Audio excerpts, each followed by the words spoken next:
இன்று செய்தியாளர்களை சந்தித்து பேசிய காங்கிரஸ் தமிழக தலைவர் செல்வ பெருந்தகை, கச்சத்தீவு முடிந்து போன கதை எனவும் அது இரண்டு நாடு சம்பந்தப்பட்ட விஷயம் என பாஜக 2015 கூறியிருந்ததாக தெரிவித்துள்ளார்.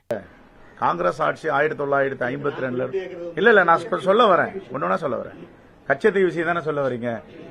ஒரு அரசியல் தலைவர்கள் என்பது, அதுவும் குறைந்தபட்சம் தலைமை பண்புள்ளவர்கள், ஒரு குற்றச்சாட்டை சொல்லணும், அது நேர்மை இருக்கணும். ஒரு குற்றச்சாட்டை சொல்லும் போது அதுல என்ன பாதிப்புகள், என்ன சாதகங்கள்ன்றத சொல்லணும். கச்சத்தீவை பற்றி பேசுவார்கள், வெஜ் பேங்கை பத்தி பேச மாட்டாங்க. இப்ப 7 லட்சம் தமிழர்கள் அங்க ஏதோ எல்லாத்தையும் இழந்து இப்பதான் புத்துணர்வு பெற்று வராங்க. இலங்கையில தொப்பல்கூடிய உறவுகளான ஈழத் தமிழர்கள், அவர்களுடைய உறவுகளில் மகிழ்ச்சியில பாதகத்தை ஏற்படுவதற்காக இப்படிப்பட்ட செயலை மோடி செய்து வருகிறார்.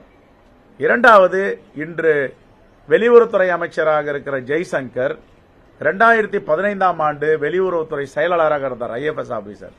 அன்று உச்சநீதிமன்றத்தில் முகுல் ரோஹித் மூலமாக என்ன பிராமண பத்திரம் தாக்கல் செய்தார்?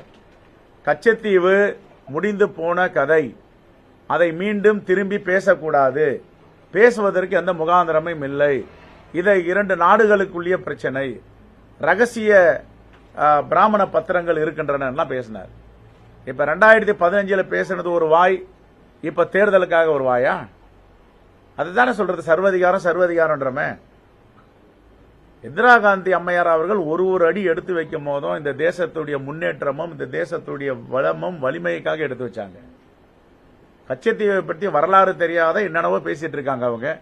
ஆனா வெஜ் பேங்க் ஒரு கடல் கனிம வளங்கள், கடல் வளங்கள், உலகத்தில் எங்கேயுமே இல்லாத அற்புதமான விலை உயர்ந்த பொருட்கள்லாம் நம்ம கடற்பகுதியில் இருக்கு. அது எப்ப நடந்தது? இந்த வெஜ் பேங்க் அக்ரிமெண்ட்ல 1976ஆம் ஆண்டு கடலுடைய பரப்பளவை விஸ்தரணம் செய்தார், அகலப்படுத்தினார் இந்திரா காந்தி அவர்கள்.